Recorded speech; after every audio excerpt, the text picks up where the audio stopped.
to start off, I actually wanted to share a story. It's not entirely related to debt, but about 3 years ago, I had this like period of a couple weeks where I noticed that my knee was bothering me a lot.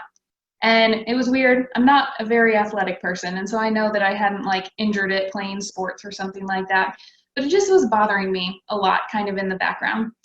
So I eventually went to the doctor. I was like, this isn't normal. Something's probably wrong. So they did some x-rays and they told me, yeah, something's wrong. Your kneecap is too high. And I was like, I didn't even know that was a problem that could exist.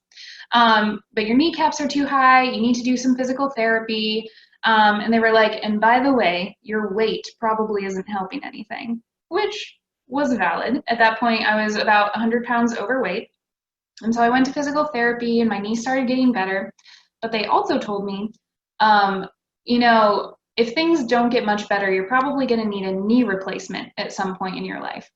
And so that was kind of a scary thing to hear. I was 24 years old at the time, and I just sat there and I had this moment where I realized, okay, my knees are already bad at 24 years old. By the time I hit 30, things aren't going to start getting better. You know, like your body doesn't start getting healthier after 30. It's just kind of all downhill. And so I thought to myself, I'm supposed to be in the prime of my life right now, and I'm already suffering, like partially due to the fact that my kneecaps are naturally too high. Again, didn't know that was a thing. But also I knew that my weight wasn't helping it.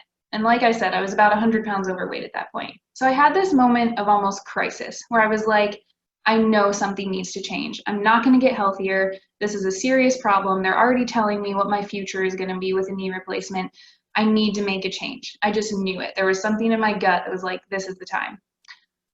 But while I had that thought in my head, I still had all these other excuses that were coming up right behind. It's like, well, what am I supposed to do about that? You know, like I've always been overweight. I didn't grow up in a very athletic family, so it's not something I naturally gravitate towards. My parents didn't really model healthy eating for me. You know, it was just thing after thing of everything I had stacked against me and losing weight and why it would never work. But I just had this moment one day where I realized, like, okay, Kelsey, you do have some things stacked against you. That's real. We're not going to pretend that these problems don't exist. But at the same time, I sat and I asked myself, had I ever actually committed to healthy eating and exercise habits to see if those other circumstances were actually the thing holding me back? You know, my high kneecaps, my dislike of exercise, the fact that I'd never really had healthy eating modeled for me.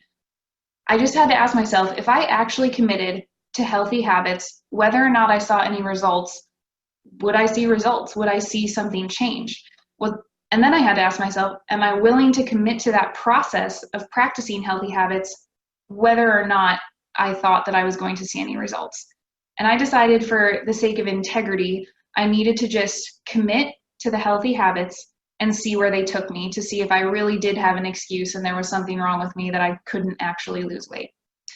And so I dug my feet in. I got my eating on track. After about a year, I started adding in exercise as well. And so far, I've lost 60 pounds, which means I have about 40 more to go. But the thing I realized was that healthy habits go a lot farther than we think they do.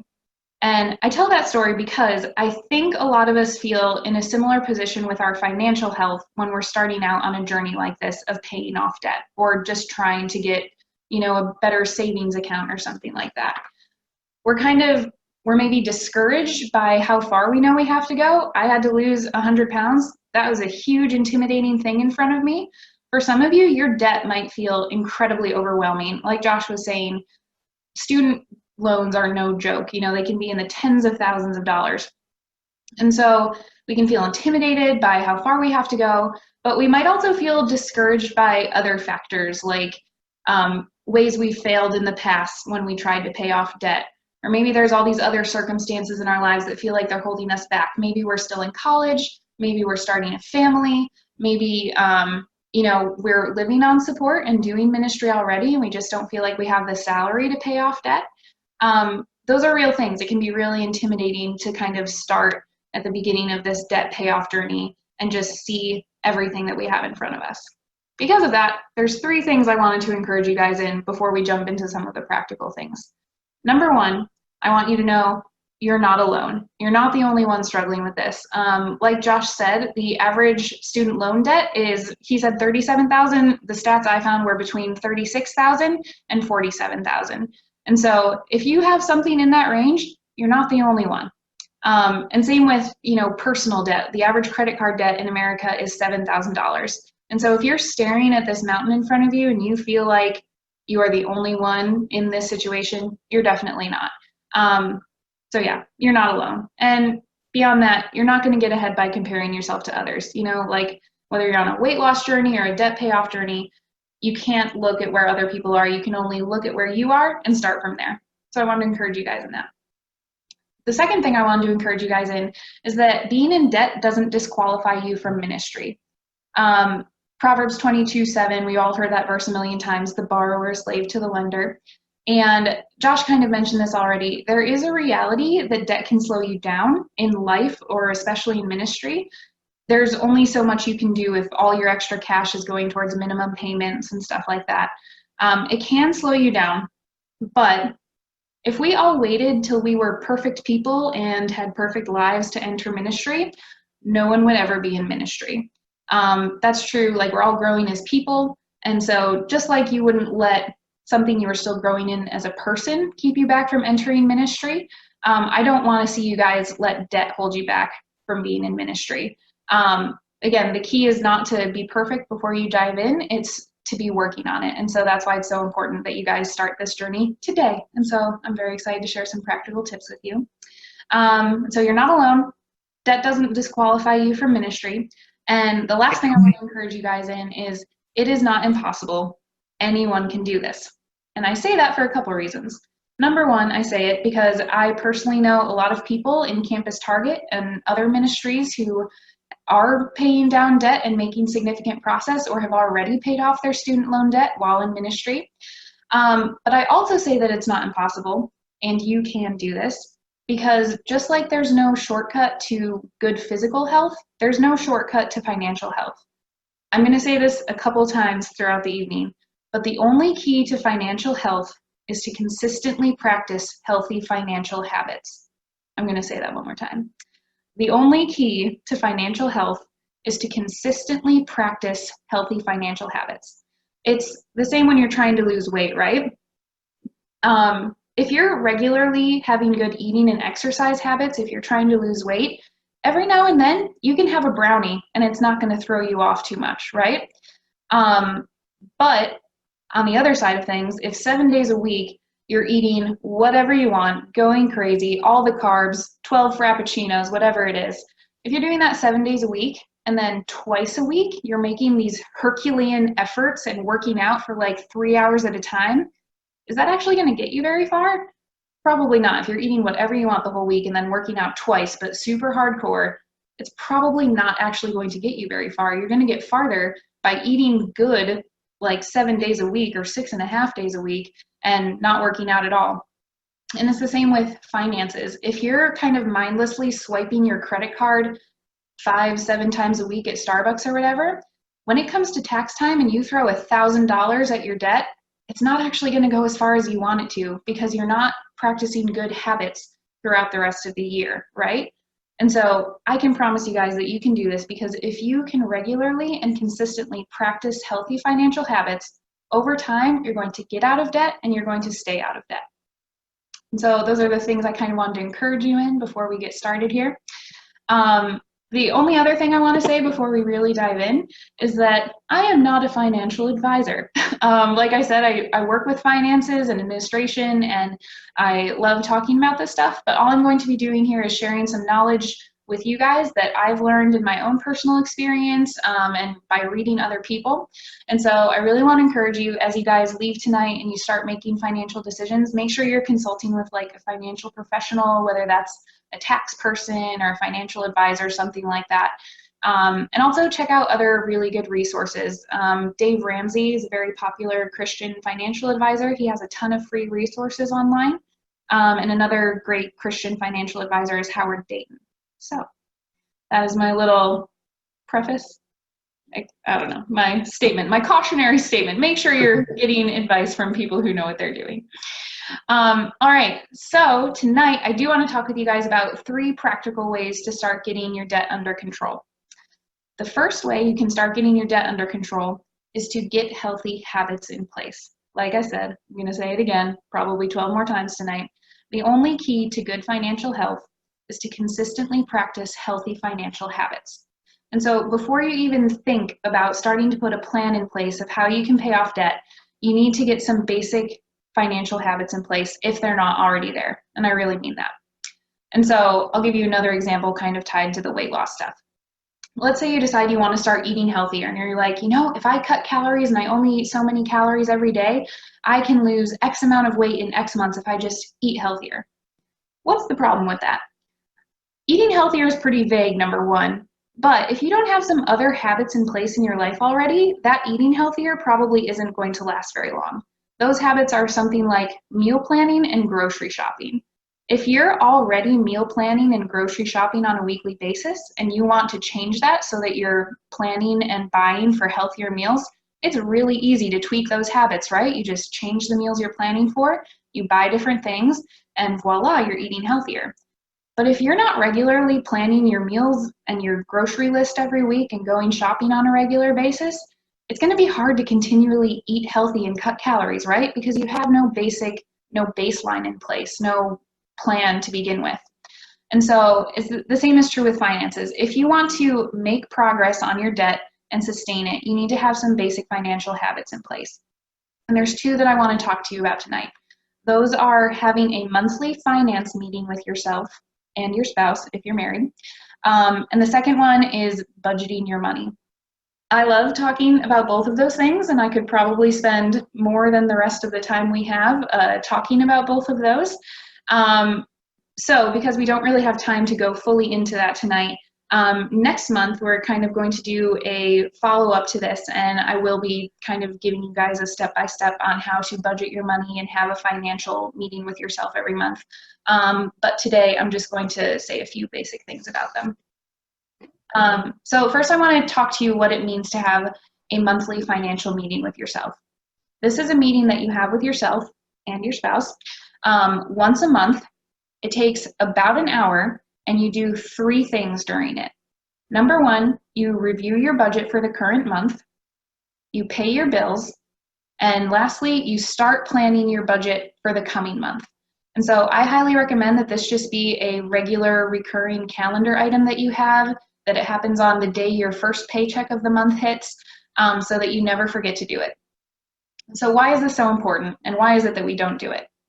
I have another story for you. When I first moved into my apartment in Asia, I don't know if any of you have ever moved into an apartment in Asia besides Josh, but it's an experience. They are not very clean. I have never seen a new apartment be moved into that was spotless or spick and span. They're actually kind of terrifying, and you spend like the first 3 days you're in there just scrubbing it from like top to bottom. This is true. I testify. Yes. And so we first moved in, we spent our 3 days cleaning. My roommate was a saint and she scrubbed the bathroom. I would not go near it. And we thought we were finished, and we thought, you know what? We haven't looked under the couch. And I was like, all right, I'll look under the couch. So I look under the couch, and shoved way back in the corner is a watermelon. I don't know how it was there. I don't know why it was there, but in Asia, they have these tiny little watermelons. They're not like these big things. They're just this little round watermelon.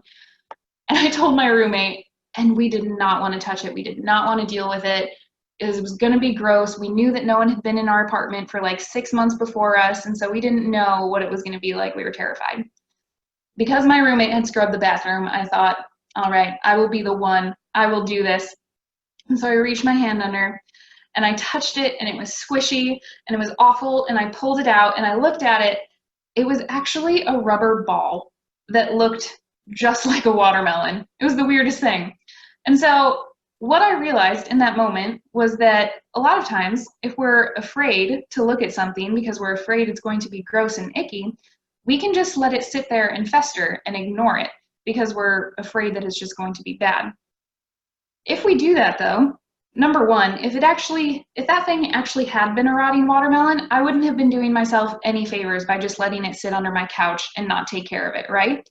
But what I realized was something I thought was going to be really scary actually wasn't that scary.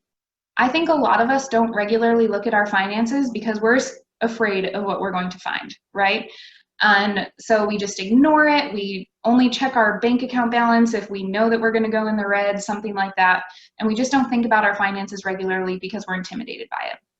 What I Hey, want to how many, if you guys, I know some of you guys can't do on the phone, chat on the phone, but if you have a specific circumstance that you're thinking of, even when Kelsey's talking about that, put that in the chat. Like, I know for me, it's getting up earlier.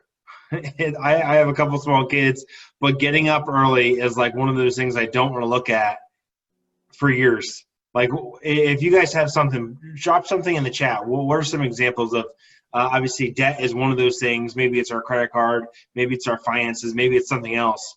If you guys have a specific example, drop it in the chat. Awesome. Thanks, Josh. And so, yeah, it's the thing with them having a monthly financial meeting with yourself then is that it forces you to slow down and actually look at the situation for what it is. A lot of the times you're going to sit down and look at your finances, and especially when you get in the habit of budgeting month to month, you're going to realize, wow, this isn't as bad as I thought. And in fact, I'm in a better place for having dug in and done the hard work. And the same is true if your finances actually are a little scary. If that thing under the couch had been a watermelon, like I said, it's still the right thing for me to get my hands in there and pull it out and start taking care of the mess slowly, even if it was a little icky. And the same is true with your finances. If you're intimidated, if you're in a rough situation, you're still going to be better off for kind of facing the situation and making slow, steady progress on it. And so it's super important to have a monthly financial meeting with yourself. And the second habit, which I've already mentioned, is setting a budget. Again, I could talk a lot about setting budgets. I love budgeting.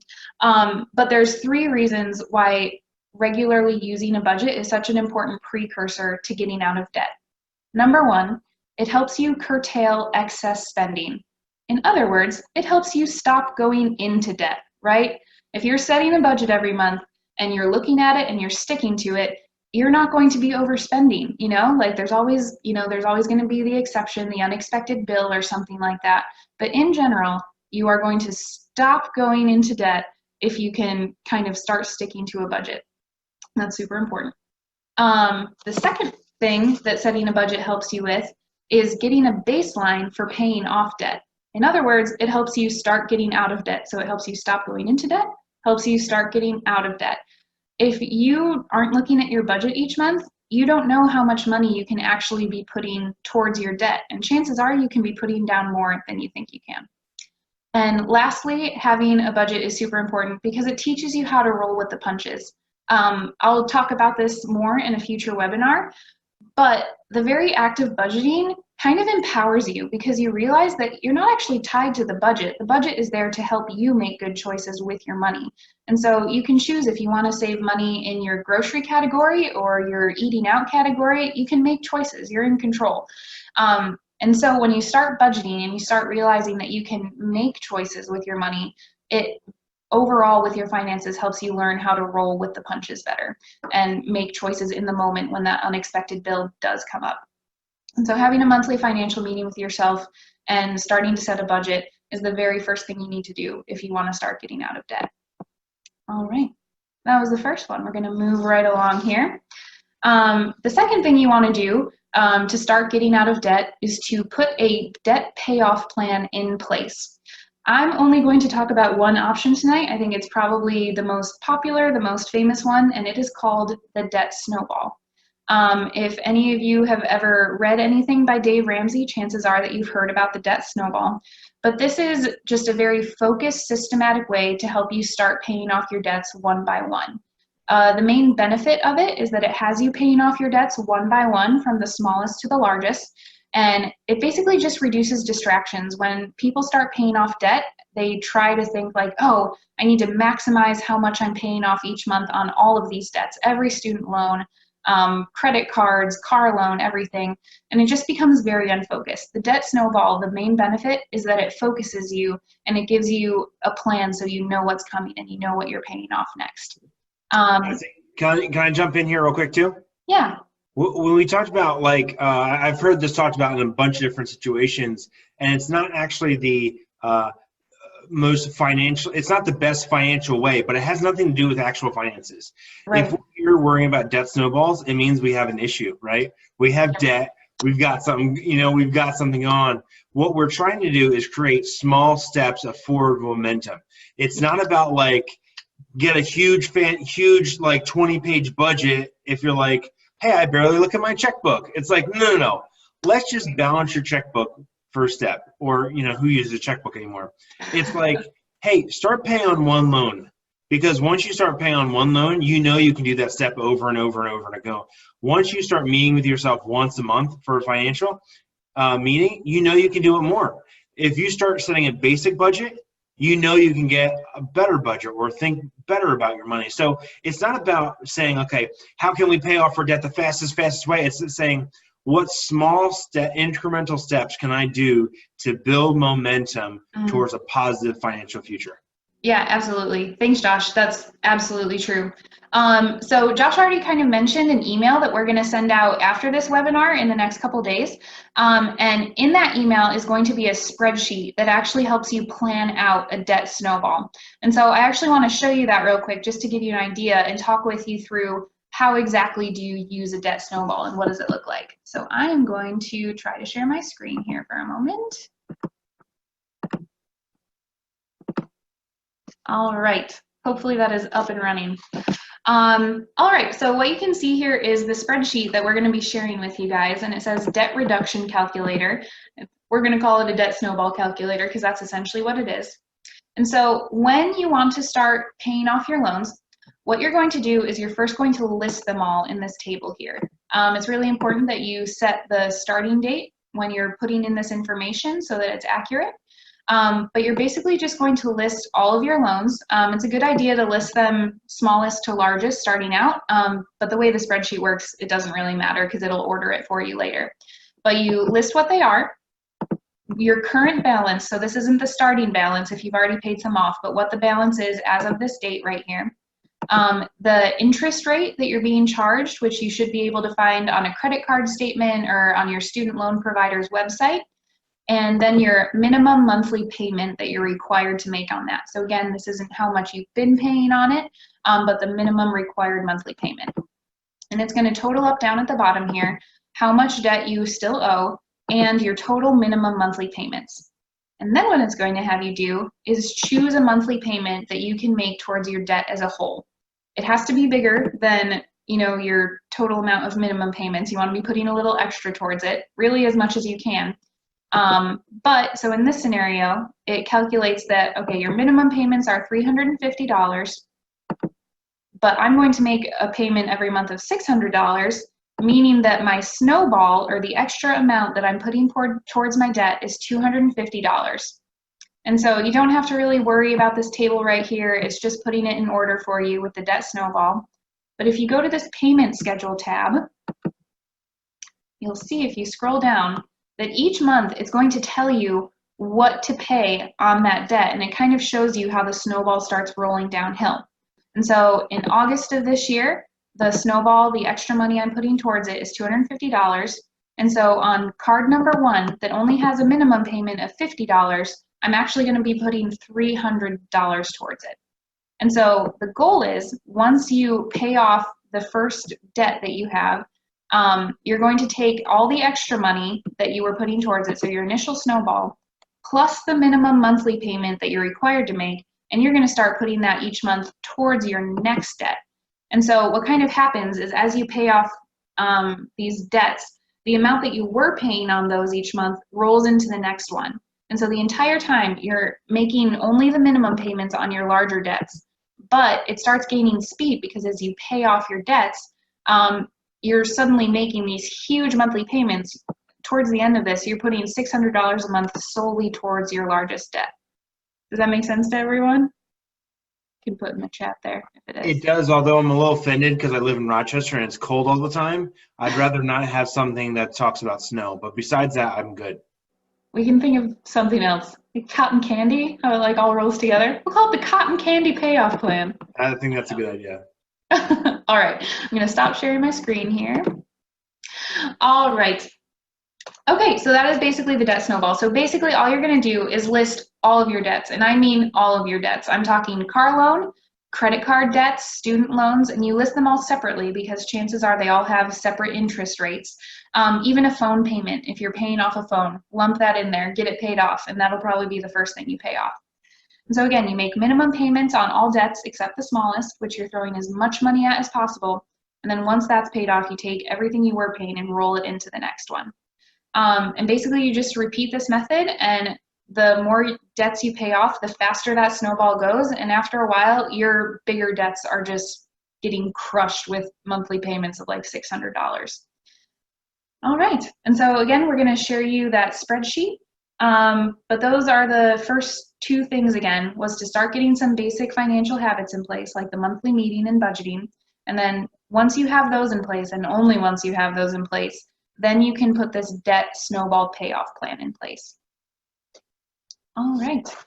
And the last thing I want to talk with you guys about tonight, the last practical way to start getting out of debt, is to wisely leverage stopgap measures.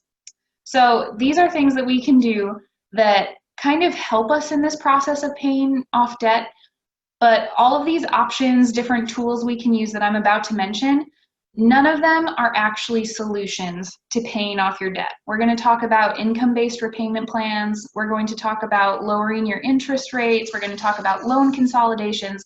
We're going to talk about a lot of different options that are out there that I'm guessing maybe some of you were really excited for this part of the evening. But I really want to say, as I start talking about some of these helping things that are out there, they are not solutions. These do not get you out of debt.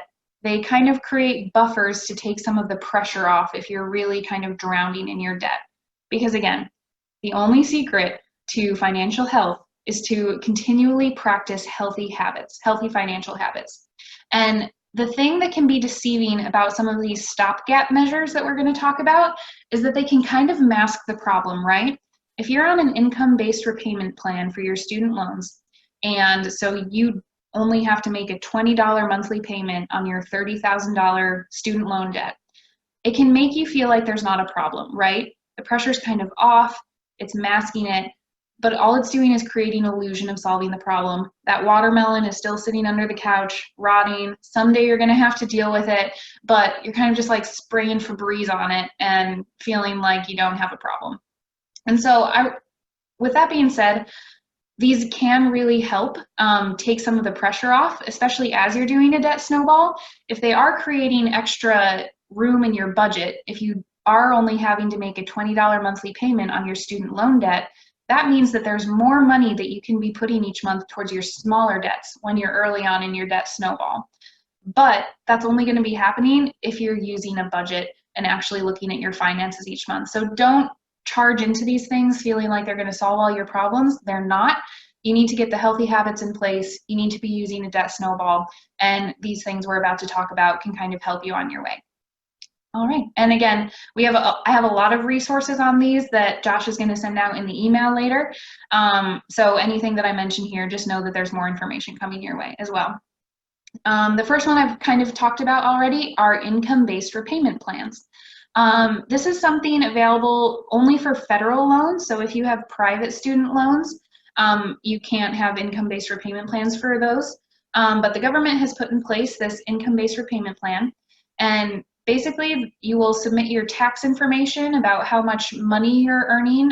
Sometimes they'll ask you for a previous year or for current wage stubs. But if you can prove to the government how much you make, they will tell you your minimum monthly payment on your student loans based on what your income is. And so it's pretty generous. I'm using this right now, actually. I live on support with Campus Target, so my salary is pretty low. And so my minimum monthly payment is very low, and that is really helping me as I am in the middle of my debt snowball, creating some extra wiggle room. So a couple other things about this. An income-based repayment plan doesn't stop interest from accruing. Your interest is going to accrue at the same rate. It's just going to lower your minimum monthly payment. Really, it's just prolonging the amount of time it's going to take to pay off your loan unless you're being conscientious and using a debt snowball. Yeah, and so in order to use this, all you have to do is contact your loan service provider, which might be a bank or another institution. But again, we'll have information for you about this in the email. So income-based repayment plans are one option. Number two, this one is a fun one. You can call, if you're really struggling with credit card debt, you can call and ask your credit card company for a lower interest rate. Studies have shown that very few people are willing to do this, to call and ask for a lower interest rate. But of those who do call, 3 out of 4 people who ask for this get a lower interest rate, which is incredible. So in the email, I'm going to forward you basically some scripts you can follow. If you're nervous about this, if you don't know where to begin, these scripts will basically lay out for you how to ask for a lower interest rate. And so it's pretty simple. You basically make a case. I've been a good customer. I make my payments on time. And then they'll have you show a competing offer from another bank. So if you ever get junk mail offering you credit cards, just say, this bank is willing to offer me this interest rate, or 0% interest for 12 months, whatever it is. And you basically ask them, I want to keep my business with you. Can you give me an interest rate of 10% instead of 24%? And so typically they'll give you the runaround. I actually tried this for myself for this class, just so I could come in with some experience here. I tried it. I talked with both a customer service rep and a supervisor and another supervisor. And every time you just be super friendly, just ask, is there anything you can do to help me out? What turned out for me was that I was already at the lowest interest rate that the bank provided, which, you know, is fine. It kind of makes sense. You've actually done this call 3 times already, haven't you?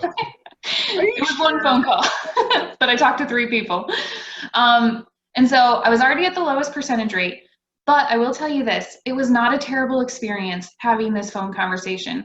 The total length of the call was 7 minutes and 10 seconds. It was very efficient. Talked to 3 people in 7 minutes and 10 seconds, but everyone was super helpful. Like I said, I didn't walk away with a lower interest rate, but they did want to work with me. They did offer me probably 3 or 4 other solutions that I didn't really want to use. They're like, oh, you could transfer your balance to this other card that you have. And I was like, I don't want to do that because I'm trying to pay off debt, not shuffle it around. And so they were like, oh, and if you open a checking account with us, we'll give you $300 up front. And I was like, that might be nice, but I just don't feel like it. So chances are your bank is going to be super friendly. They're going to want to offer you solutions because they want to keep you as a customer. And so don't be afraid just to call and have a 7-minute conversation. The worst that's going to happen is your interest rate stays the same, which is what happened to me. There's really nothing lost, and it's definitely worth a shot. So call and ask for a lower interest rate. And all right, next option we're going to talk about is loan consolidation.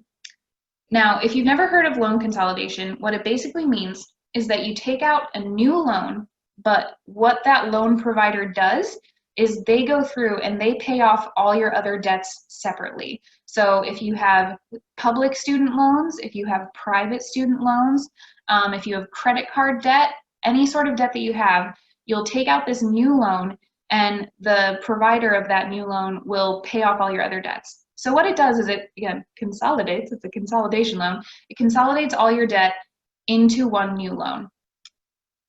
This is usually not as good of a deal as it seems. People are usually drawn to this because it simplifies their life. Instead of making 4, 5, 6 different payments each month on debt, they only have to go to one place. The trick is that you really should only consider this if the total APR of this, the total percentage interest rate of this new loan is less than the averaged interest rate of all the other loans you want to consolidate. And so it's possible that you can find some creative solution where if I consolidate these 2 loans but leave this one separate, I'll end up on top with a better interest rate. Here's the thing about this. It's incredibly complicated. If you're even vaguely considering this, you need to talk to a financial professional, an accountant, or a tax professional might have some good advice for you. But the thing is, it's often not worth it. Usually when you consolidate debt, you're only saving like 1% interest from, your other combined interest rates. So it's often not worth it. Differences within a few percentage points. And again, this is one of those things where you feel like you're solving a problem, but you're not. If you're not having good financial habits in place, otherwise, this is going to get you nowhere, especially if you're only saving 1% interest. So be very careful. We are going to give you a link to a loan consolidation calculator, but if you're thinking about this, I would say don't think about it very seriously and talk to a financial advisor.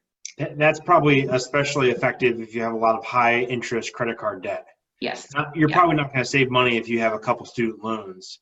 It's Right. probably only if you have massive credit card debt, correct? Yeah, absolutely. And so I want to leave some time for questions at the end. So I'm going to fly through two other of these stopgap measures really quick. One is a program called Nonprofit Student Loan Forgiveness. This is another government program. Again, it only applies to direct federal loans. So other loans like Perkins loans, Stafford loans, PLUS loans don't qualify for this. But if you are in ministry and you're working for a nonprofit organization over 10 years, you can apply to have your loan forgiven. There's a couple caveats with that you'll see in the email. Basically, you need to make 10 years of qualifying payments though, so they need to be full payments, they need to be on time, and they need to be consecutive. So you can't miss a month or make a partial payment one month. You basically need to reset the clock and go for another 10 years. And so 10 years of qualifying payments. Certain, under the Obama administration, certain evangelistic nonprofits were excluded. There's nothing in the actual wording of the program that disqualifies evangelistic nonprofits. So it was just kind of a weird way that it was carried out. But basically you just need to apply and take a shot and ask. But again, most of us are probably a number of years away from that. So nonprofit student loan forgiveness plan is something to think about. And lastly, there's something called the Go Fund. This is a nonprofit organization itself that is interested in seeing people get to the missions field. They recognize that student debt is a huge factor in keeping people away from the missions field. And so what this organization does is they will assume the debt for certain missionaries and pay it off over the course of 10 years. It looks like a very rigorous application process. There are 70 steps to it, which you can go online and look at. We'll give you the link to their website. But especially if you're considering going into ministry full-time, particularly overseas missions, it's something to look at. It's one of those things where you don't know if you'll get it. It's worth a try. But again, it's not a solution to paying off your debt. You need to have other plans in place. So those are the three things I wanted to cover with you guys tonight, is getting basic financial habits in place, getting a debt payoff plan in place, and lastly, leveraging some of these stopgap measures only after you already have the two first things going.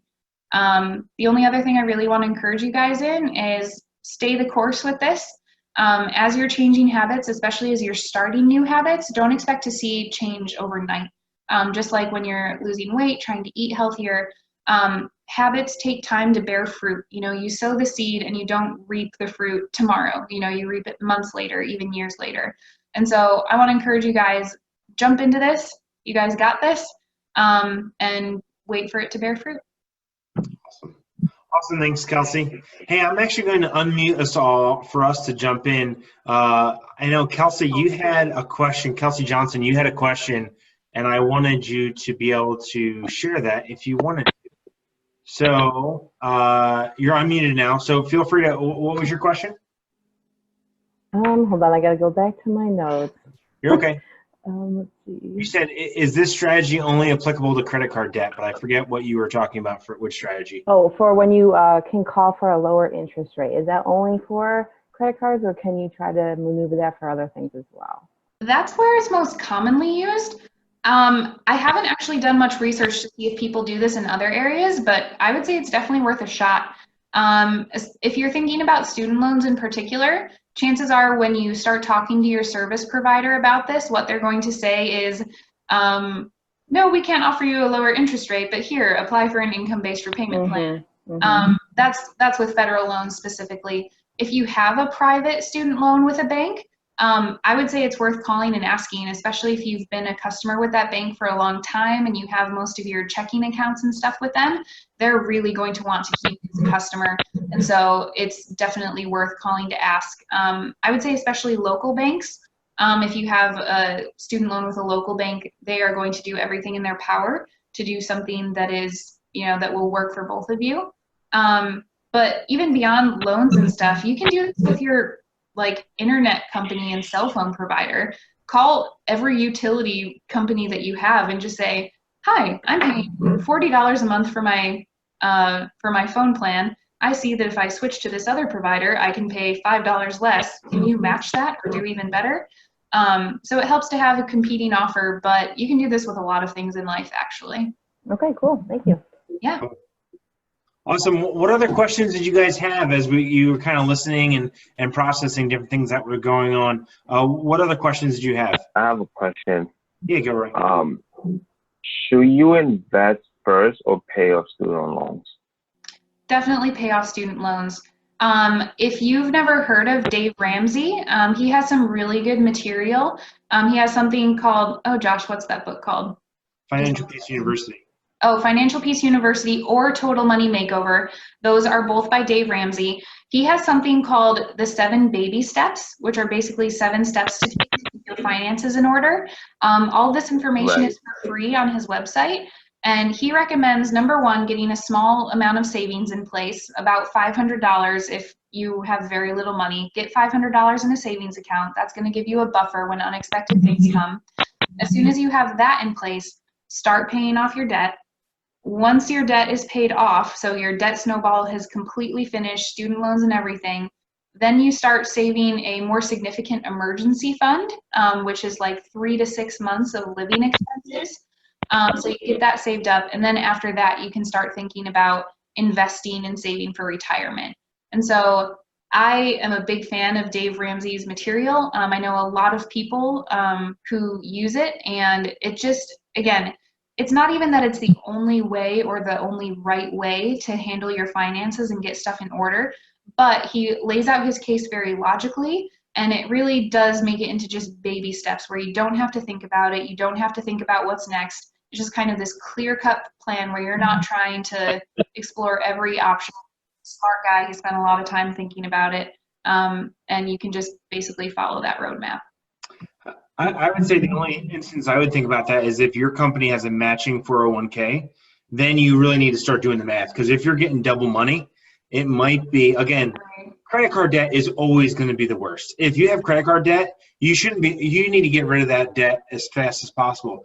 If you have a 2.5% interest loan on something for like 30 grand or, your student loan, whatever it is, you should think about the investing, because again, having lots and tons of debt is not a good thing.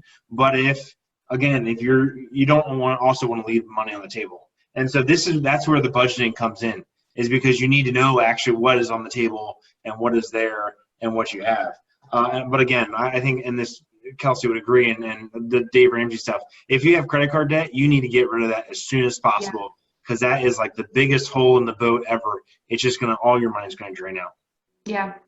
The other thing I would say too is that's a huge reason why you really should, even if it doesn't feel like you have a ton of money that you're working with, talk with a financial professional. Even if it's just your tax person once a year at tax time, they're going to have great insight for you. Their specialty is tax, but a lot of, I would say almost all of these people have accounting degrees. And so they know what they're talking about. And if you already have their ear and time and attention as you're doing your taxes, spend an extra half hour, even if you have to pay for that amount of time, to ask them some of these questions. Awesome. If you guys have questions, we're going to be a few fun things is you can email those questions to me and we could talk about them. Or you can also, we're having another one of these webinars next August. I was talking with Kelsey the other day and we were like, hey, we have more information than just an hour. Let's just do 2.